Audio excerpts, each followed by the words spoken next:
Namaskar and welcome all of you for this interaction with Shri Mohan, Secretary, National Biodiversity Authority. Today we are going to interact with him about Research and Biological Diversity Act. Welcome, sir, and thank you for making some time for this in your busy schedule. So there have been many misconceptions and apprehensions among Indian researchers and other departments related to research that the Biological Diversity Act affect research in our country. So can you please enlighten us on that? Thank you, Shri, for taking this interview. Thank you to all the viewers who are seeing this interview. As you know, Biological Diversity Act was enacted in 2002 to safeguard the biological resources in our country. As part of safeguarding our biological resources, it is also pertinent to safeguard the interest of our research community, particularly the scientists who are taking a lot of efforts to undertake various research programs and come up with various research results. That also has to be protected. So the Biological Diversity Act has specific provisions to regulate research in India. There are different scenarios in which the Act regulates research.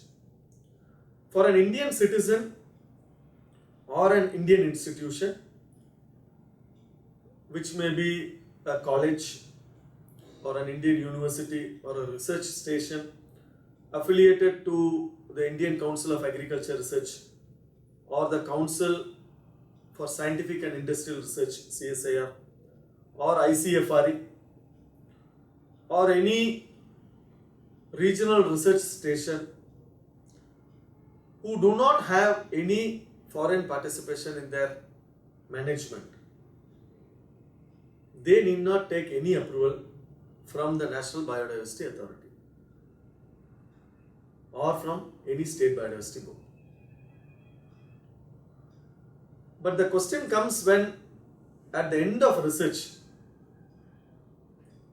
what will the researcher do with the research result?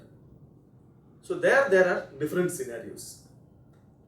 Scenario number one is when the researcher or the research institution wants to transfer the research to a company who is covered under section 3(2) of the Act. Then they have to apply under Form 2. They have to pay rupees 5,000 and then inform the National Biodiversity Authority about the details of the research result which they are going to transfer and to which company they are going to transfer it. And then NBA will fix a benefit sharing. So at the end of the agreement, once the company takes the research result and commercially starts exploiting the research result, they will have to pay the benefit sharing to the research institution or to the researcher. So the research institution or the researcher benefits from such an approval granted by NBA. This is scenario number one. Scenario number two is when the researcher or the research institution wants to transfer any microorganism or seeds that has been derived as part of the research program. Then the company has to apply in Form 1 by paying rupees 10,000 as application fees, and then the company will have to provide the details of what are the microorganisms or seeds they are going to access from a particular research institution. This approval will take about 2 to 3 months, but if all the documents are provided by the company, generally we grant the approval within 1 month. Again, when the company starts exploiting the research result, means either the seed or the microorganism, then they will have to share benefit as part of the Biological Diversity Act, and that benefit is actually plowed back to help the research sector. Then there is another scenario where a microbiologist wants to keep a microorganism which he has discovered in a foreign repository. There, such microbiologists will have to apply under Form C, and then the approval is generated instantly. There is no fees involved in granting of such approval. There is another scenario where the research institution or the researcher may want to transfer some biological resource as part of their research work, and where there is no commercial motive involved. In such situations, the researcher will have to apply in Form B, where there is no fees involved. Generally, NBA grants approval within 2 weeks. Then there is another situation where the researcher would like to take a patent, an intellectual property right, over a research result. In such situation, the researcher will have to apply to NBA under Form 3 by paying ₹500 as an application fees, and NBA generally grants the approval within 1 month once all the required documents are provided by the researcher. These are the different situations under which research is regulated under the Biological Diversity Act 2002. So you were saying that now if a research institute or a research would like to transfer the results to a company, does the research institute also come to NBA for any approval that they're going to transfer the results or the transfer the bioresource to the company, like how you were saying to a company or Section 3 to company? The Indian researcher and institute has to apply to, does it have to apply to NBA to get any approval?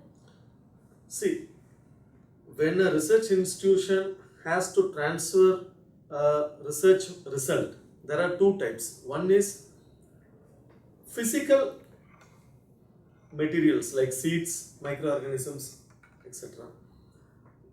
In such situation, the company has to come to the research institution. Okay. If there is a research technology, if there is a technology know-how, then the research institution will have to come to NBA. Okay.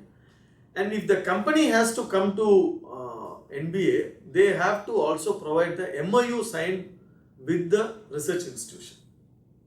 Okay. So these are the two different scenarios in which a research result is being transferred to a company. So then now there are a lot of collaborative research happening all over the world. So is there any connection with the Biological Diversity Act? How does it regulate that? Under Section 5 of the Biological Diversity Act, any collaborative research program between an Indian institution and a foreign institution is exempted if such a research project is approved by government, either the government of India or the state government. So there is a prescribed format in which the researcher will have to inform NBA that we are undertaking a joint collaborative project, research project with the foreign institution, and this project is actually approved by the state government or by the government of India. So once that is received, they can undertake the research under Section 5, and there is no specific approval granted by the National Biodiversity Authority. So now if in another scenario, if you see, if an Indian researcher wants to only purely publication or go and present in a conference, do they still have to come to NBA or SBT to get any approval? No. If a researcher wants to make any publication in any journal or as an article, or he wants to present his findings in any seminar or a workshop, he need not take any approval under Section 5 of the Biological Diversity Act. One more scenario. Now, if there is an Indian entity, like how you were saying, they do not have any Indian share capital or in management, but they have a commercial motive. So, how is that regulated, sir? So, if say for example, agriculture research station has come up with the paddy variety, new paddy variety, and they want to actually mass propagate that variety, and they want to sell the seeds to the farmers. It becomes a commercial activity. So they have to approach the State Biodiversity Board under Form 1 and pay the required fees as fixed by the State Biodiversity Board, and then take the approval, and then they can continue their commercial venture. So now you were saying that they have to come in Form 1, Form 2. So do they have to come to Chennai to submit this form, or how is it, sir? How is the procedure? See, presently National Biodiversity Authority has actually started a online portal that is available in the NBA website, official website, that is www.nbaindia.org. The researcher sitting from his lab, he can directly access the portal and fill in the details, and then pay the fees in an online mode. And then once we receive the application, we send the draft agreement to the researcher or the research institution, and it has to be executed on a 20 rupees stamp paper, non-judicial stamp paper. And once we receive the stamp paper duly signed by the researcher or the research institution, from the NBA the secretary signs, and that constitutes the approval granted by NBA. So with that approval, the researcher can continue his research activity or transfer the research results to any third party. When it comes to research under Section 4, any research undertaken by any Section 32 company is regulated. So they will have to come to NBA and take the approval. So any company which is covered under Section 32 of the Act, they will have to come to NBA under Form 1 and then take the required approval from NBA. And then once NBA signs the agreement, that constitutes the approval. With that approval, the company can undertake research. So now, can you please just give an overall picture for the researchers about the Biological Diversity Act? See, research is a regulated activity under the Biological Diversity Act. So researchers will have to be aware about the law, what are their obligations, and it is in their interest that they keep the NBA in the loop whenever they are transferring any biological resources or findings of research, because once an agreement is signed between NBA and the third party who is going to access any research result, technology from any research institution or any microorganism or any seeds, then the benefits that the company is going to share with NBA will automatically be transferred to the research institution. Directly the researcher also gets benefited, because once we know that a particular researcher is involved in say for example isolating a microorganism that has been used for making a particular antibiotic or drug or biofertilizer, then a portion of the benefits which the company shares will also go to the particular researcher and also the research institution.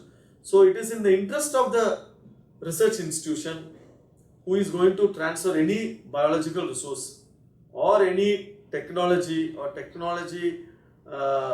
associated with any biological resource or any knowledge associated with the biological resource.